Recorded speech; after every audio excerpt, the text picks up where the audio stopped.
For years, the Chupacabra only drained sheep in Cuero, Texas. This spring that changed.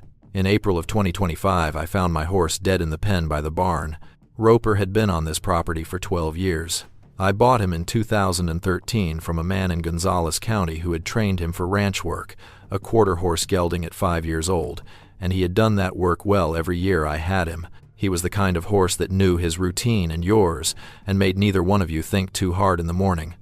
Calm on the gait, good in brush, reliable in every way that matters on a working property. He was supposed to get supplemental feed at 6. When I came out at 6 to 10 on the morning of April 21st, with the coffee still warm in my hand and the dew still on the grass, he was on his side in the open pen, 12 feet from the barn door, and the way his front legs were folded under him told me before I crossed the gate. I had been finding dead animals on this property for 8 consecutive years. I knew what the wounds looked like. I knew what the ground looked like under them. I knew what a dead animal felt like when you pressed your palm against its ribcage and found the structure move in a way that told you the mass inside was no longer there. I had documented 22 Rambouillet ewes on this property over 8 years, always in spring, always in the northwest corner of the back pasture, always within 50 feet of the same corner post. I knew the timing. I knew the location. I knew what the thing took when it came to my property. In 8 years, it had never taken anything that was not a sheep. Roper was not a sheep. He was not in the back pasture. He was in the pen by the barn, 12 feet from the building where I sleep, and he weighed 1,150 pounds at his last veterinary check in November of the previous year. In 8 years, I had absorbed the spring losses the way you absorb things you cannot change and have not been able to stop. You document them. You file the paperwork. You replace the animals when the money allows. What you do not do, after enough years of the same thing, is stop being shocked by it, because the specific wrongness of what you find at these sites does not become ordinary with repetition. You just become more practiced at standing in the pasture with that wrongness present and moving through the next steps anyway. April 21st was different from every spring morning I had stood in that pasture. What made it different was not the death. It was the animal and the location and the understanding that arrived as I was standing at the gate of that pen looking at Roper on the ground. Whatever had been coming to this property since spring of 2017 had just shown me something about itself that 8 years of documented sheep kills had not. If you're new here, subscribe and hit the notification bell before we go further. The account I'm about to walk you through took 8 years to accumulate, and if what I've described in the first 30 seconds of this video is the kind of thing you come to this channel for, every subscriber keeps this work going. If you're already subscribed, I'm glad you're here. Let me tell you what happened on this property from the beginning. My name is Donna Schiller. I have been on this land since 1989, when I married Travis Schiller and moved with him from the rental house in town into the old home place his grandfather built in 1933, 7 miles south of Cuero, on a county road that branches off Highway 181 and dead ends at our east fence. Travis grew up on this property. He knew every drainage, every mesquite stand, every place where the fence went soft in a wet year and needed tightening before the cattle figured it out. His grandfather came to DeWitt County from Germany by way of Galveston in the 1890s and filed on the first 310 acres in 1904. They ran sheep from the beginning, Rambouillet Merino crosses, because the land and the market and the family's experience in the hill country to the west all pointed the same direction, and the sheep flock never left this property in 4 generations. Travis added the south pasture in 2001. He died of a heart attack in March of 2021 in the south pasture, working alone. I found him when I came back to the truck after checking on a sick ewe, and I called the ambulance from the truck and stood with him in the dry grass until it arrived. I have been running the operation alone since then, with some seasonal help from a high school boy named Cody, who comes out on weekends through lambing season and who is reliable when he is there. The full property is 460 acres.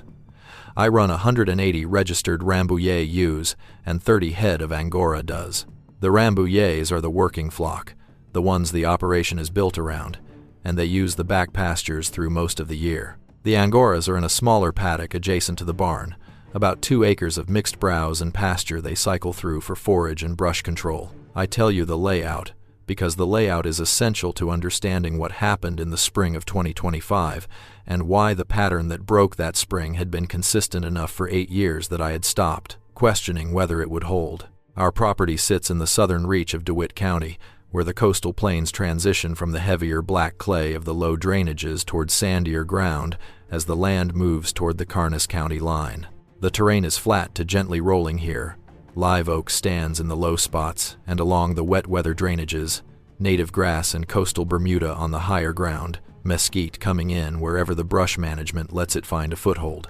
The caliche roads in this part of the county turn to white powder in a dry July and shine in headlights like chalk, and they turn to grease after 2 inches of rain and stay that way for a day longer than you want them to. The back fence of our property runs along the boundary between working pasture and a cedar and mesquite brush country on the northwest side that no one has ever cleared because it goes into a drainage bottom that floods 4 or 5 times in a wet year. The brush past the back fence is dense in places, cedar thicket and yopon and old dry country hardwood, and it goes for a long way in the direction of a creek bottom that Travis's father called the No Account Draw, a name the family had always used and which was accurate. Where our northwest fence line meets that brush is exactly where I have been finding dead sheep since April of 2017. I should say briefly what you will find if you search for Chupacabra in DeWitt County, because it is not what I am going to describe, and the 2 stories have nothing in common. In August of 2007, a woman named Phyllis Canyon found dead hairless animals near her property on the edge of Cuero, and the DNA testing identified them as coyotes with sarcoptic mange. The coverage spread nationally and attached the Chupacabra story to DeWitt County's name. Every rancher in this part of the county was aware of that story when it happened. I was aware of it. A coyote with sarcoptic mange is a specific and explainable thing. What I have been dealing with since 2017 is something fundamentally different from a mangy coyote in every detail that matters, and the comparison ends at the county name. The comparison ends at the county name. In April of 2017, on a Thursday morning after a wet week, I was walking the northwest fence line to check for damage from the standing water that had pooled in the low spot near the corner. I found the first ewe about 40 feet from the corner post. She was a 5-year-old registered ewe I kept in the flock for breeding, lying on her side in the short grass with her legs slightly extended and her head at an angle that told me at a distance she was dead. Before I was close enough to see the wounds, I was looking at the ground around her, because the ground is what tells you first what you are dealing with. Blood distribution is the fastest read on a livestock death. A coyote tears. A feral dog tears. A bobcat on a smaller animal tears. They all leave the evidence of their work on the ground and on the animal. The ground around this ewe was dry. The grass was not disturbed in any pattern that suggested a struggle or a chase. There was no fleece caught on the wire or scattered in the grass, no drag marks, no sign that the animal had fought or been moved. She had simply gone down and stayed down. I pressed my palm against her rib cage. The side came in under my hand and came back slowly, the way a mostly deflated ball gives when you press on it, a structural compliance that a dead animal's body does not normally have. There was no firm resistance from normal post-mortem stiffening, and there was no hollow collapse of bloat. It was something in between those 2 things, a quality I did not have a word for at the time. The feel of a container that is mostly empty. She was lighter than she should have been. I am not saying I could have verified this with a scale in the pasture that morning. I am saying that I had been handling Rambouillet ewes for 26 years, and I knew what one felt like dead, and I knew what the weight distribution was when you moved the body to examine it, and this animal felt wrong. I found the wounds on the right side of her neck, in the area between the jaw and the shoulder where the jugular groove runs close to the surface of the skin. 2 wounds, round, with clean edges, each one roughly the diameter of a pencil eraser. They were placed about 2 centimeters apart. The skin at the margins of each wound was dry and pulled slightly inward, toward the openings. There was no blood in the wound channels. There was no blood dried in the wool around the wounds. There was no blood anywhere on or around that animal. I photographed the wounds with my phone. I measured the distance between them with the inch tape I carry in my work vest. I noted the date, April 20th. The time, 6:42 in the morning. The ambient temperature, which was 54 degrees, and the GPS coordinates from my phone, pinned at the corner post. Then I called Dr. Patsy Reeves. Patsy runs a large animal veterinary practice out of Cuero and has covered a wide range of the surrounding county since she established her practice in 2004 after completing her degree and residency at Texas A&M. She has been my vet for the sheep since 2010. She is thorough, direct, and has the particular honesty of someone who would rather say she does not know than construct an explanation that does not fit the evidence. She came out that afternoon and worked through the examination methodically with her kit open in the grass beside the animal. She measured the wound diameter, 4.8 millimeters at the first puncture, 5.1 at the second. She probed each wound with a fine steel instrument from her kit and noted the angle of penetration, which she described as oriented at approximately 40 degrees downward from the skin surface, tracking in the direction that would give simultaneous access to the jugular vein and the carotid artery from a single entry position. She said the word optimal when she described it.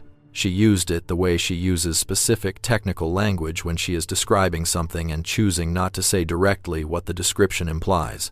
She took the rectal temperature.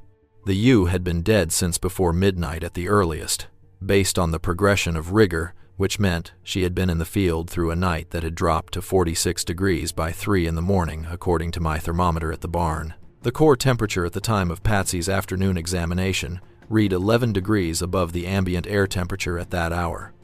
She took the reading twice without comment. She wrote both numbers in her field notebook. She opened the chest cavity and examined what was inside. The blood vessels were intact. No rupture, no tissue trauma at the margins, no evidence that anything had torn its way in or out of the chest. The cardiovascular architecture was present and undamaged.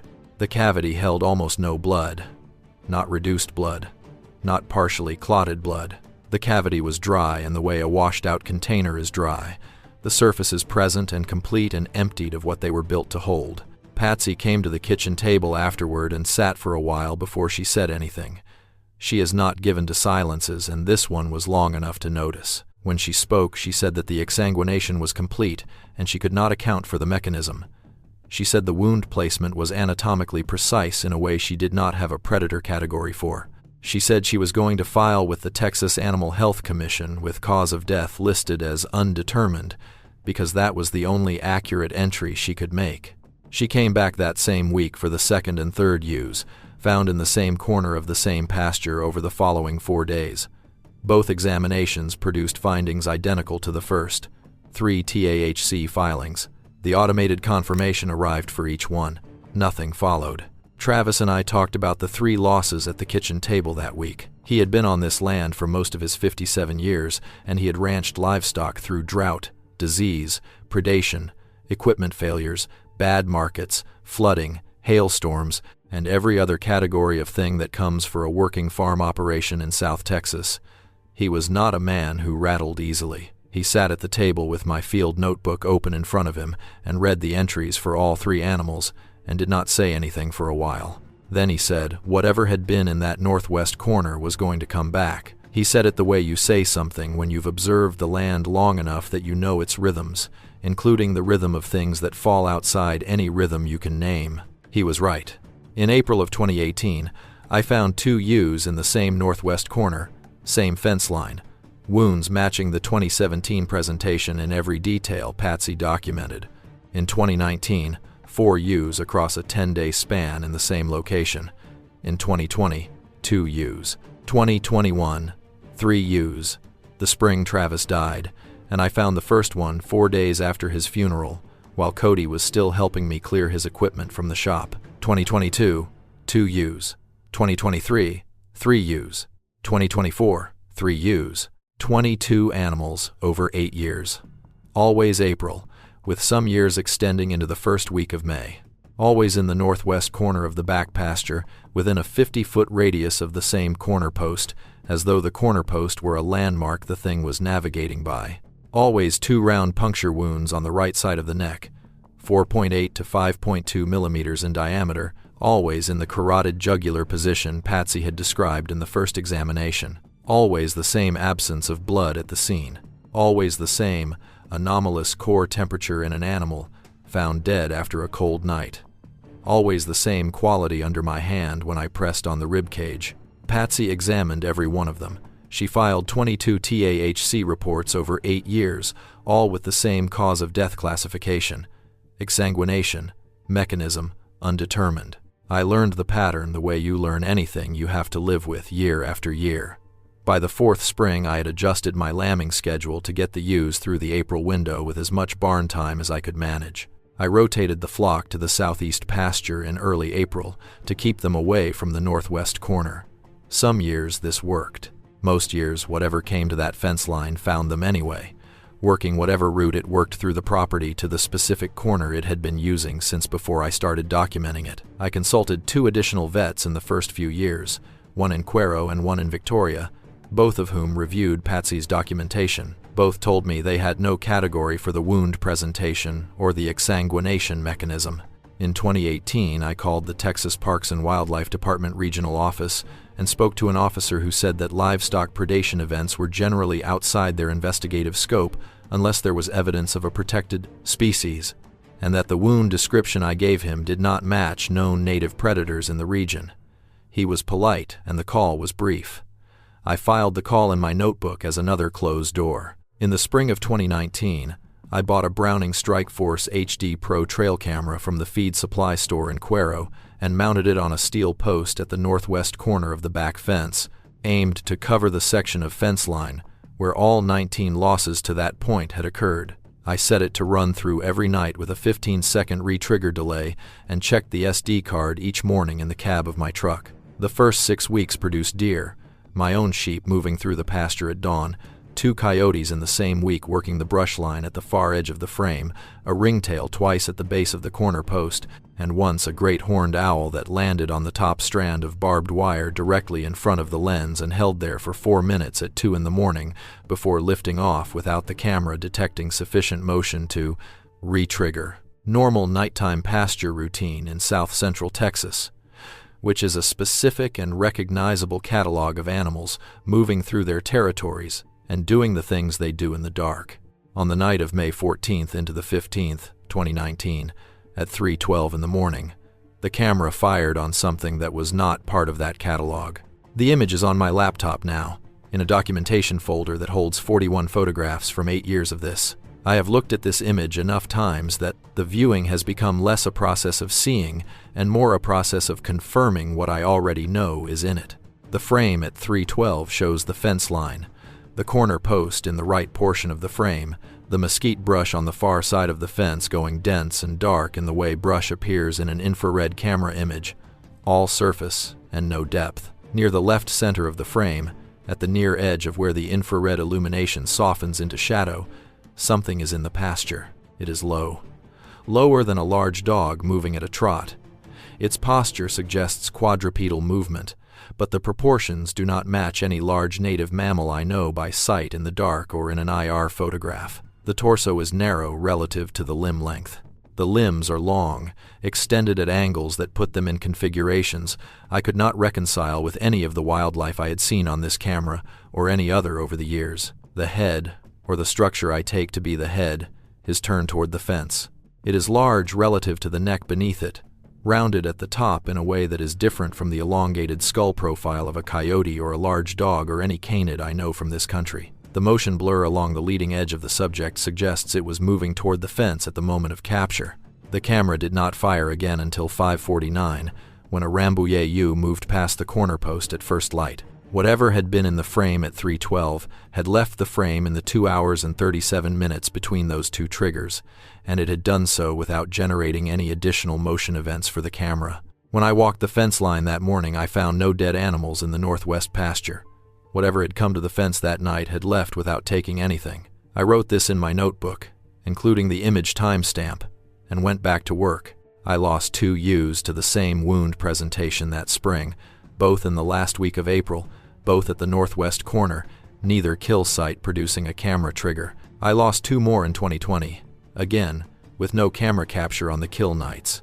I added a second camera in early 2022, mounted on the fence post itself looking west along the fence line, trying to cover more of the brush approach from that direction. On March 29th of 2024, at 2:47 in the morning, the second camera produced an image that is different from the May 2019 capture in a way that I found more difficult to sit with. In the 2019 image, the subject is at the near edge of the illumination field, low to the ground, quadrupedal in posture. at a distance where the resolution is poor. In the March 2024 image, the subject is upright, in the center of the frame, at the fence post where the camera is mounted. It is standing next to the post. The camera's infrared illuminator is close enough that the subject is fully within the lit field, which means the detail in this image is considerably better than in the 2019 capture, and what the detail shows is something I have not found a comparison for in any reference material I have looked at before or since. I measured the subject's height from the frame by referencing the fence post, which I know to be 54 inches at the top strand. From the bottom of the visible frame to the top of the subject's head, the height comes to somewhere between 4.5 and 5 feet in upright posture. The limbs are long. The arms hang lower than they would on a human figure, reaching to approximately the level that would correspond to mid-thigh on a body with these proportions, which are not human proportions. Along the midline of the back, from approximately the base of the skull down through the lower spine area, there are raised structures. I have counted them at 10 and 11 depending on which viewing of the image I refer to. They are triangular in profile. They are erect in this image, not flat, and the ones in the center of the row are the tallest, 2 to 3 inches taller than the ones at the ends of the row. In the infrared return, they have a slight translucency at the tips. The face is turned away from the camera at an angle, not full on, not in profile. What is visible in the partial view is a cranium that is wider relative to the jaw than any native wildlife I know, rounded at the top in a way I would describe as circular rather than elongated. The infrared illumination that turns reflective eye structure to bright white or silver in every other animal on every other image in my documentation folder, the tapetal return that makes a deer's eyes glow at 200 feet in a camera flash, returns nothing from this subject's eye area. The orbits are dark in a frame where everything else in the lit field is bright. The light reaches that area of the face and stops there. I sat in the cab of my truck for a long time with the laptop open on the passenger seat, looking at that image. I was looking at it long enough that my coffee went cold, and I sat there and looked at it a while longer, because I needed to be certain I had seen what I thought I had seen, and that the certainty was not something I had put there because 8 years of looking for something at that fence line had changed what I saw when I looked. I am a practical person, and I have been practical about this documentation since the first morning I knelt next to a dead ewe in that northwest corner. What the image showed was what the image showed. I wrote the date and the image timestamp in my notebook, then wrote the observation about the eye return, then closed the notebook and drove to the barn to start the morning feeding. The sulfur smell I noticed when I walked to the fence post to retrieve the SD card was stronger than I had noted it in any previous spring. It was on the pasture side of the fence, in the grass near the post, not in the brush on the other side. The smell was dry and sharp, like struck matches, with something underneath it that I have tried to describe accurately in my notebook, and the closest I have come is metallic. The way the inside of an old metal tank smells when it has been empty and sealed for a long time, and you crack the lid. That combination. It was strong enough on March 29th that I could smell it from 30 feet back from the post, which was further than I had ever detected it before. In November of 2022, before the 2024 camera image, I had a direct sighting. I want to be careful about how I describe this, because I am not given to dramatic language, and the account is already strange enough without embellishment. I am going to tell you exactly what I saw, and what I did, and what I noted afterward, and I will not add anything to it.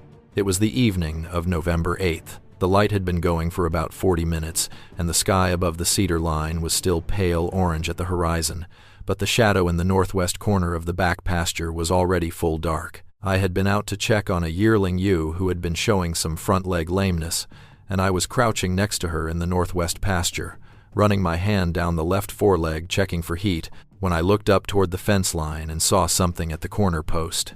It was standing on the far side of the fence, in the brush, beyond the wire, at the exact corner where I had been finding dead sheep for 5 years. The failing light and the distance, roughly 80 feet from where I was crouching, meant the details resolved slowly, the way a shape sorts itself out of low-contrast surroundings in poor light. The outline came first. Taller than the fence post, which I knew to be 54 inches. Upright, holding a stillness that was not the stillness of an animal deciding whether to flee, which involves small shifts and adjustments, and the muscular readiness of something preparing to move. This was different from that. It was the stillness of something that had decided to stay and was capable of the decision. The smell reached me when the wind shifted, which happened a few seconds after I first registered the shape. Sulfur, and under it the metallic note I described from the March 2024 morning. It came in hard enough that I recognized it before I had fully sorted the shape at the fence line into something I understood I was looking at. The recognition was physical before it was conscious. A change in the quality of my breathing and a pressure sensation in my chest that I would describe, if I had to name it, as dread. I took the flashlight out of my vest pocket and switched it on and pointed it at the corner post. The subject did not move in any of the ways a startled animal moves. It did not drop back into the brush. It did not orient its body toward the threat of the light. What it did was turn the wide, rounded head in my direction, slowly, not with any indication of alarm. In the flashlight beam at 80 feet, I could see the skin, which appeared gray in that light, though the low light conditions limit how accurately I can report color. The surface had a quality I would describe as smooth rather than furred, though at that distance in that light I cannot be certain this was fur versus bare skin rather than very short, close fur. The limbs were longer than I would have expected for the height of the body. The arms hung lower than a human's. The shape of the head was wide at the crown and narrowed toward the jaw, more circular than the profile I was used to seeing on any animal of that size range. What I noted most clearly was what the flashlight beam did not produce: no eyeshine.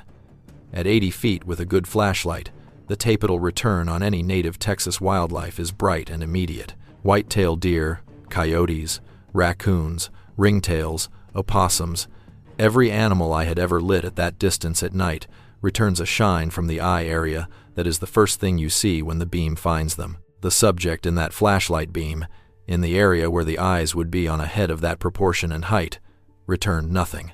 The beam hit and stopped. I held the light on it for approximately 10 seconds. I counted them. It did not move during those 10 seconds. At the end of the count, I switched the flashlight off and I walked back toward the barn. I was not running. I was walking at a pace that was faster than my normal pace, and I was aware of the pace being faster, and I did not change it. My border collie Cap had been with me in the pasture when I went out to check on the yearling ewe. At some point between when I began the hoof check and when I looked up toward the fence line, Cap had left the area near me and returned to the house, quietly enough that I had not noticed him go. I did not see him again until I reached the barn and found him flat on his belly at the back step with his muzzle on his front paws. He did not get up when I reached him. He did not come to me until I called him twice. He went inside and lay down by the kitchen door and did not go out again that night. Cap normally used the dog door 2 or 3 times on a given night to walk the perimeter. He made none that night. I wrote the sighting in my spiral notebook at the kitchen table. 2 pages, the date and time and light conditions and the wind direction and the distance estimate and every detail I could hold accurately in language while the observation was still present and before my memory began to impose structure on it that was not in the original experience.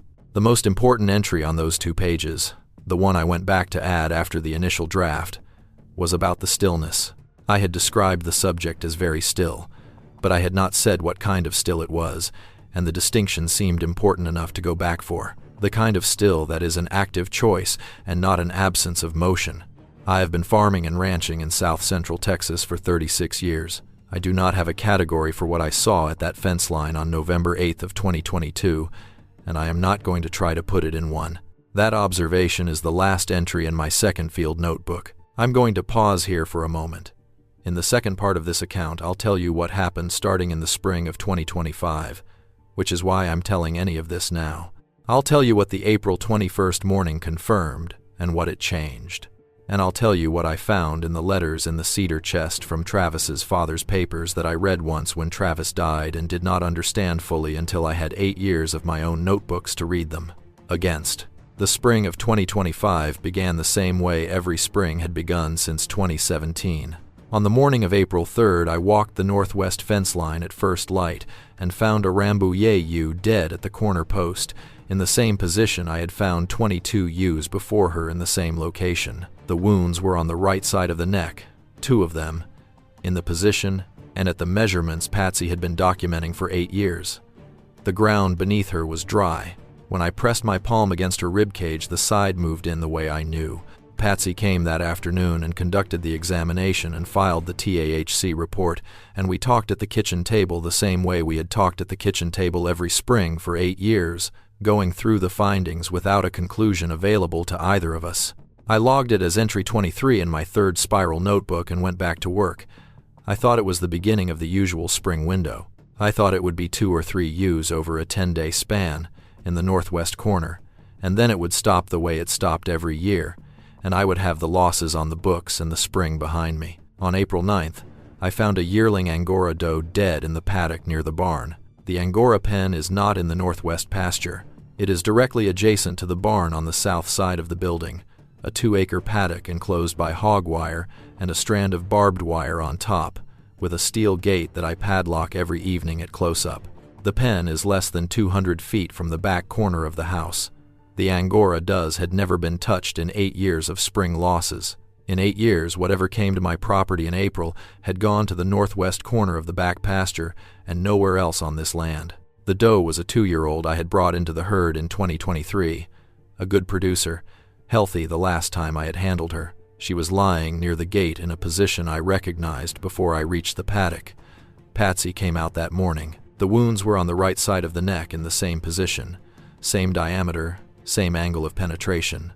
Patsy added the Angora doe to the TAHC record and photographed the wound sites. Standing at the paddock gate with her kid in her hand in the morning coming over the barn roof, she said that in 15 years of examining these animals for me, from the first 3 ewes in 2017 through that morning, she had never seen a kill anywhere on this property except the northwest corner of the back pasture.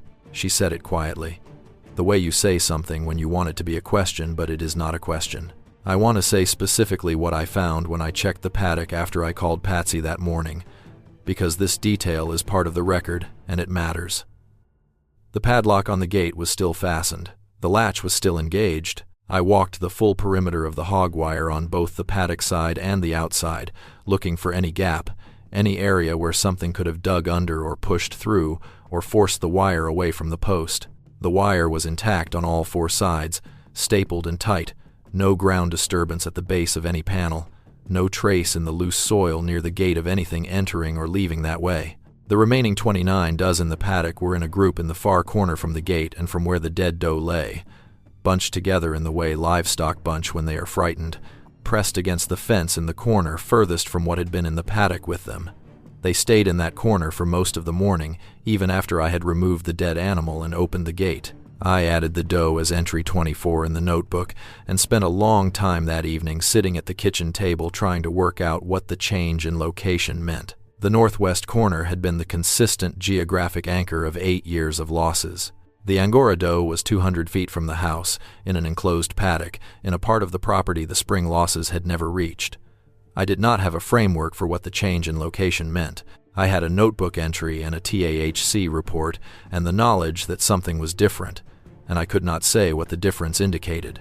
On April 14th, my neighbor Bobby Lee Hendricks called me from his truck. Bobby Lee runs a cow-calf operation on the spread east of me, about 2 miles down the county road off Highway 181, a family property his grandfather started in the 1940s. He has been my neighbor since I moved onto the Schiller place with Travis, and he is the kind of neighbor that a working farm needs in country where the nearest parts store is 20 miles away. The kind who shows up when something needs doing and does not require much conversation about it. He called that morning and said he had found a yearling heifer dead near our shared fence line on the west side of his property, the fence that borders my east pasture. He said the wound on the neck was something he had not seen before, and he wanted to know if I had had any problems recently. I asked him to describe the wound. He said 2 holes on the right side of the neck, round, no blood at the scene. The body felt wrong when he pressed on it. I drove over. The heifer was a Brangus cross, probably 420 pounds, in the grass near the shared fence line on the east edge of his back pasture. Patsy came out that afternoon and examined her. The wound presentation was consistent with every wound I had documented since 2017. Same puncture diameter, same anatomical position, same angle, same absence of blood at the scene. Bobby Lee stood at the fence while Patsy worked and said nothing through most of the examination. He has been ranching in this county his whole life and is not a person who uses words he does not need. He told me, when we were walking back to the trucks afterward, that he had pressed on the heifer's rib cage when he found her that morning and pulled his hand back. He said it felt like pressing on a bag of loose material rather than an animal, and that he had been raising cattle for 40 years and had never felt that in a dead animal before. He said he had looked for blood under and around the heifer for a long time, because he could not make sense of 2 wounds on the neck and no blood anywhere within 20 feet of the animal. He had chalked it up to the ground, absorbing it before he got there, because that was the only explanation that fit his existing understanding of things. Patsy's examination ended that explanation. Bobby Lee said, when Patsy finished and stood up, that he had never seen a wound like it and that he needed to think about whether he was going to file a report with TAHC. He filed. The confirmation came back. Nothing else followed. I want to stop here for a moment and ask a direct question, because I have been asking it in my own head for 8 years, and I have not found a satisfying answer anywhere in the documentation I have accumulated. If you have been ranching or farming in DeWitt County, Karnes County, Goliad County, or anywhere in this part of South Central Texas, and you have found livestock dead in the specific conditions I have described here, I want to know.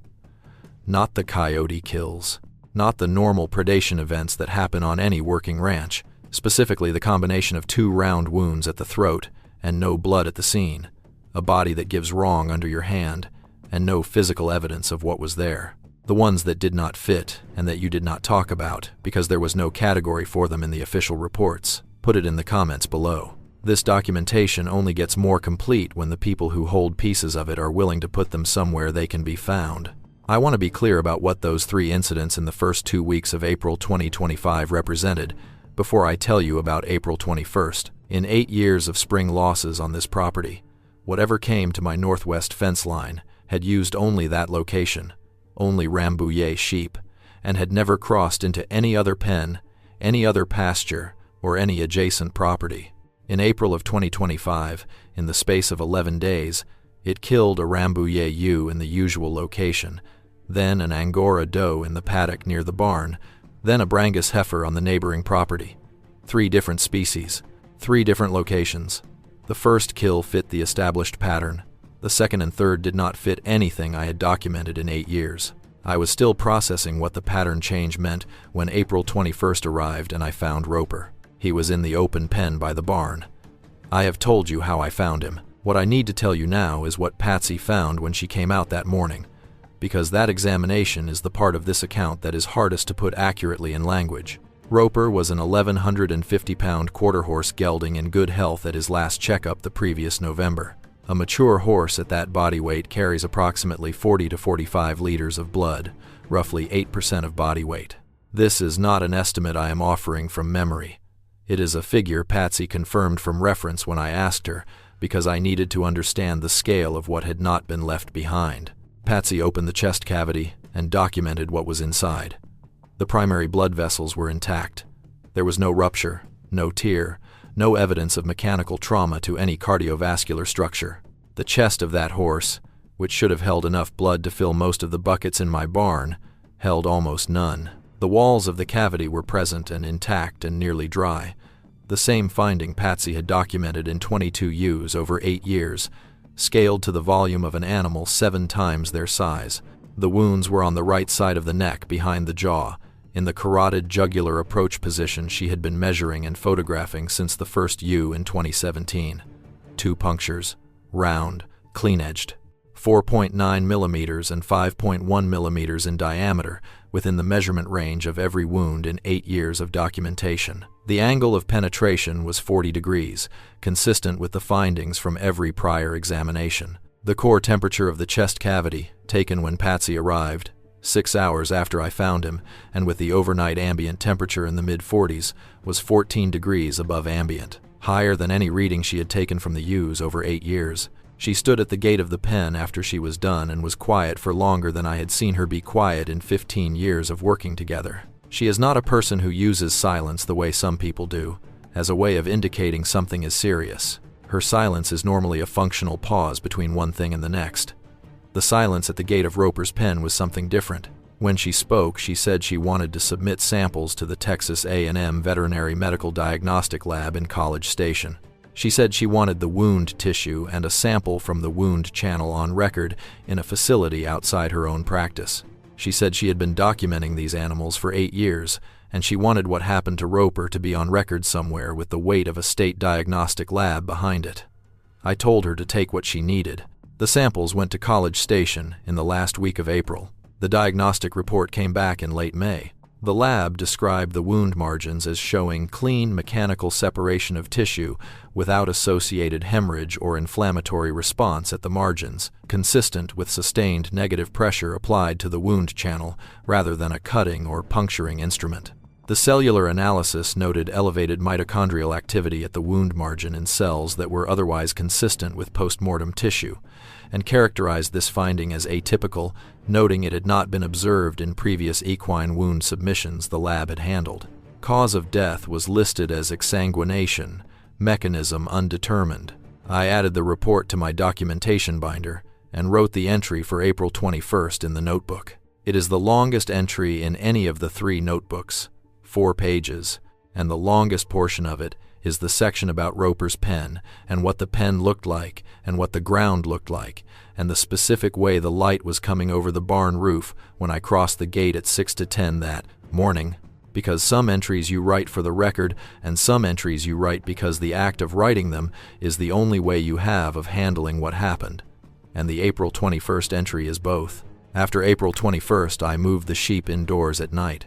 I had been thinking about this for several years without doing it, because the logistics of moving 180 Rambouillets into the barn every evening and back out every morning are significant, and the spring window had always been short enough that I managed by accepting the losses in the past, back pasture, and doing what I could to limit them. After Roper, I moved the flock inside. What I had not thought through carefully enough in the days immediately after Roper was that moving the sheep changed the geography of where they were concentrated on this property. For 8 years, the northwest pasture had been where they were available during the night. Moving them to the barn changed that. I believe now, looking at what happened in May, that whatever had been coming to this property tracked that change. On the morning of May 9th, 3 weeks after I found Roper, I drove to the northwest fence at first light to retrieve the SD card from the camera. The previous night's images showed nothing unusual. Deer at 10:43, my old lead ewe checking the fence at 4:52 after I had moved the flock back to the pasture 3 days earlier, a ringtail at the corner post at 2:16. But the grass at the northwest corner post, when I walked over to retrieve the second card from the fence post itself, smelled of sulfur, stronger than I had ever noted it before in 8 years of detecting it at this fence line on mornings after the creature had been there. The metallic undertone was present as well, the same quality I had noted in November of 2022 during the direct sighting. The smell was on the pasture side of the fence, in the grass near the corner post, not on the brush side. The camera showed nothing in the relevant overnight window. Whatever had come to that corner the previous night had been present in the pasture, close enough to leave the smell in the grass, and had not taken anything. That is the last entry in my 3rd spiral notebook, entry 41.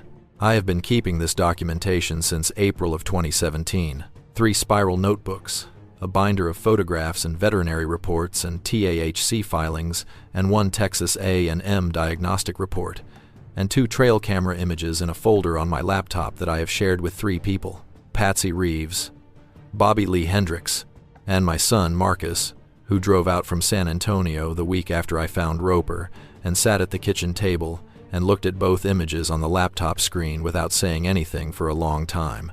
Marcus is a structural engineer by training and a practical person by disposition, and he has his father's way of thinking through a problem before he says anything about it. He looked at the 2019 image first, at the low shape moving toward the fence in the IR frame, and studied it for a while. Then he looked at the 2024 image, the upright subject at the fence post, the erect spine structures, the dark area where the eyes would be.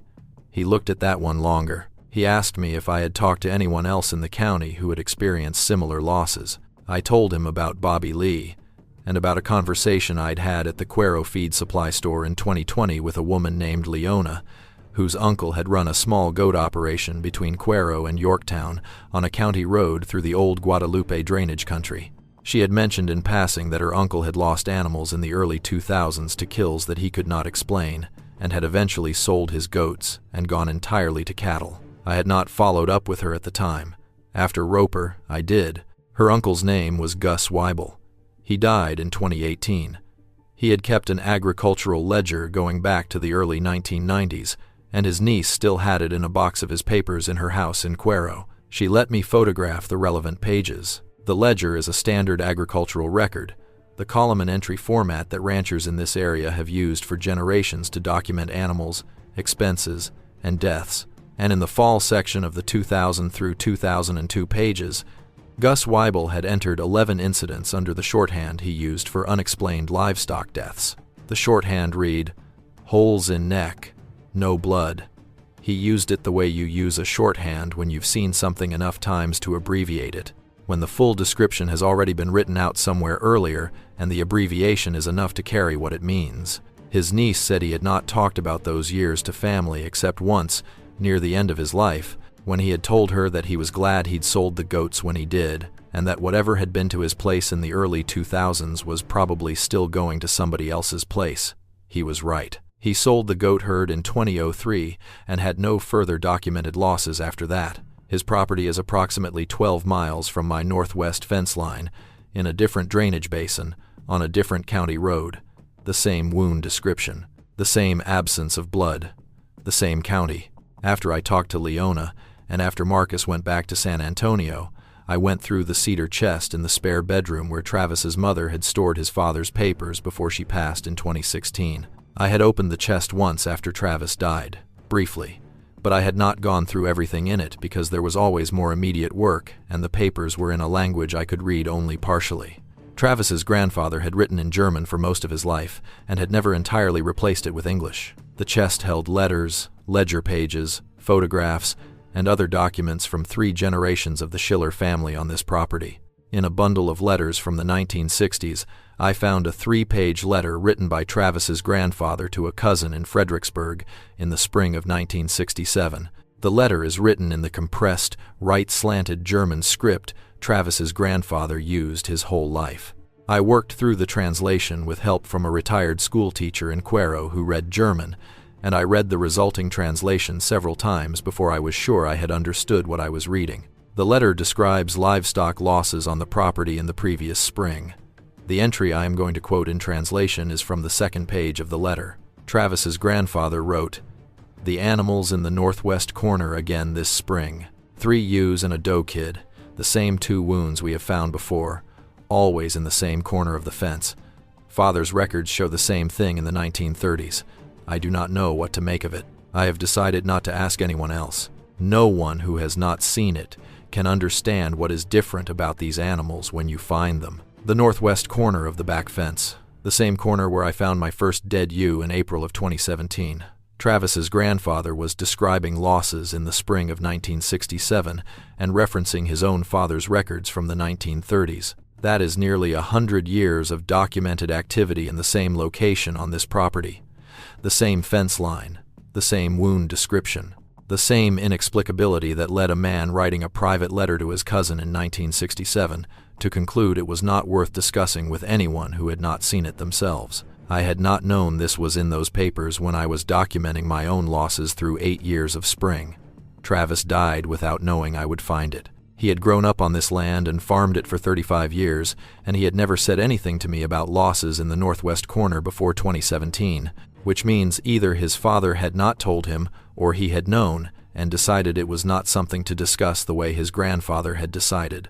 The former, I think. Travis was not a man who kept things from me that he believed I needed to know.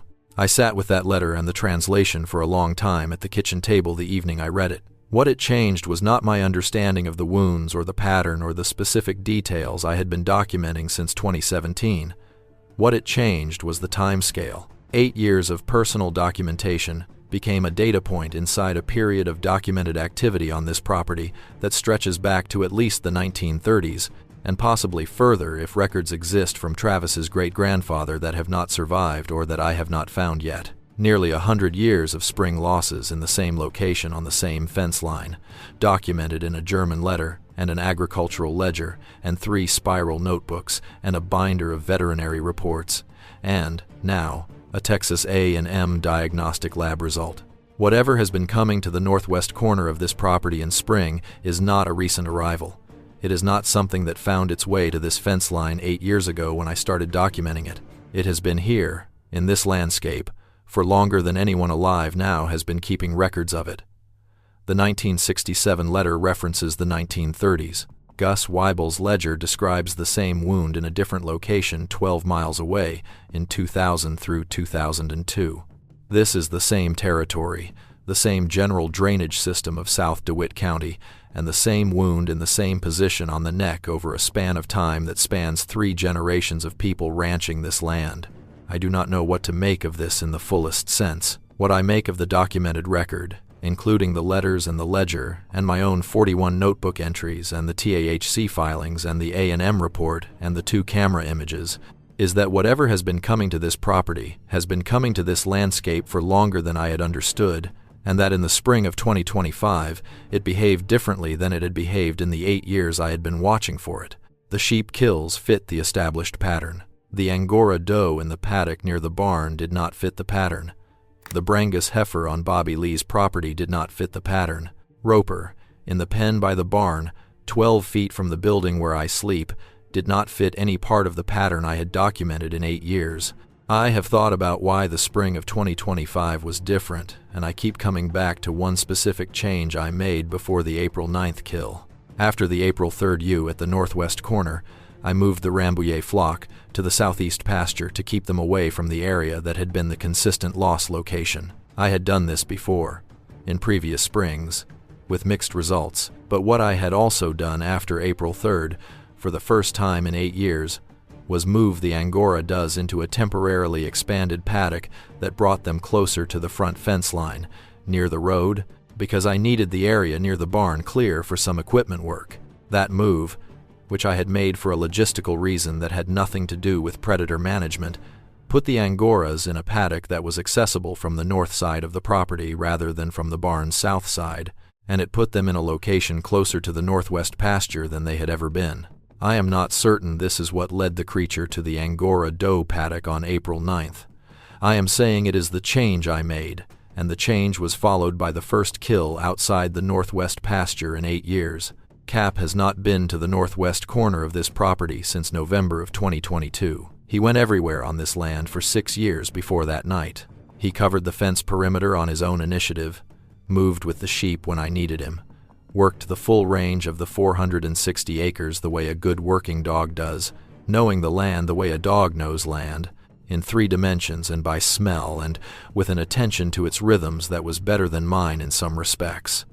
After November 8th of 2022, he stopped. He will go to the south pasture, which puts him roughly 300 yards from the northwest corner, and there he stops and turns back toward the house. He does it every time, in every season, at the same point on the approach, without needing to think about it. I have walked him to the corner twice since then to see what would happen.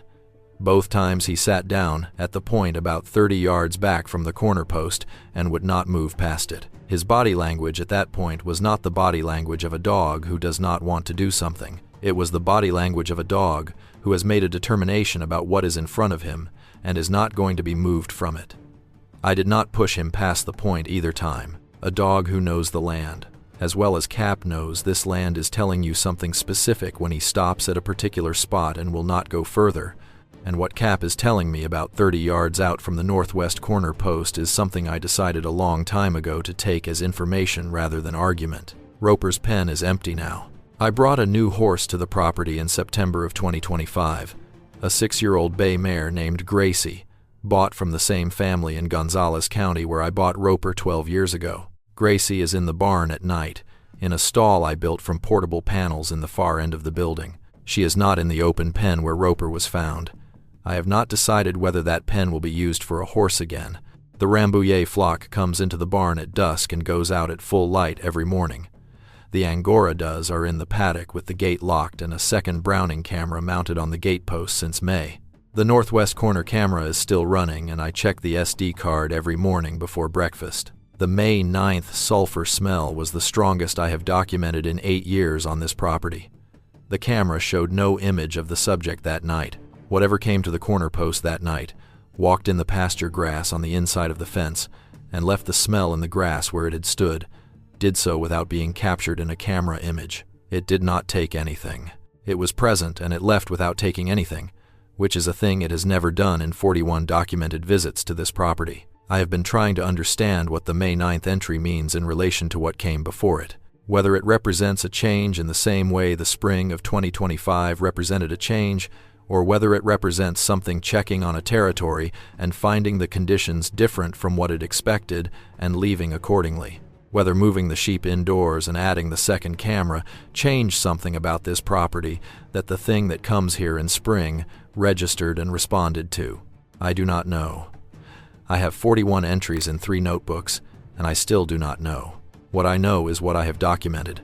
2 round wounds, no blood, a body lighter than it should be under my hand, a temperature reading that does not match how long the animal has been dead, a smell at a fence line in the early morning, a camera image from 2:47 in the morning of something upright next to my fence post with its eyes returning nothing, a letter written in German in 1967 by a man who decided not to discuss it with anyone who had not seen it. The 4th notebook is sitting in the truck. I started it in June of 2025. On the morning I photographed the pages from Gus Weibel's ledger at Leona's kitchen table. The first entry in it is a date and a location and a sentence. Confirmed 11 entries matching established wound pattern. External property, 2000 through 2002, same county. After that, 3 pages for the grandfather's letter translation, with the key passage copied out twice, and the German original alongside it as best I could reproduce it from the photograph I took. Then blank pages. The same blank pages the other 3 notebooks had before I began filling them. The last entry in my 3rd notebook is May 9th, 2025. I have not decided what to do with the 4th notebook when it fills,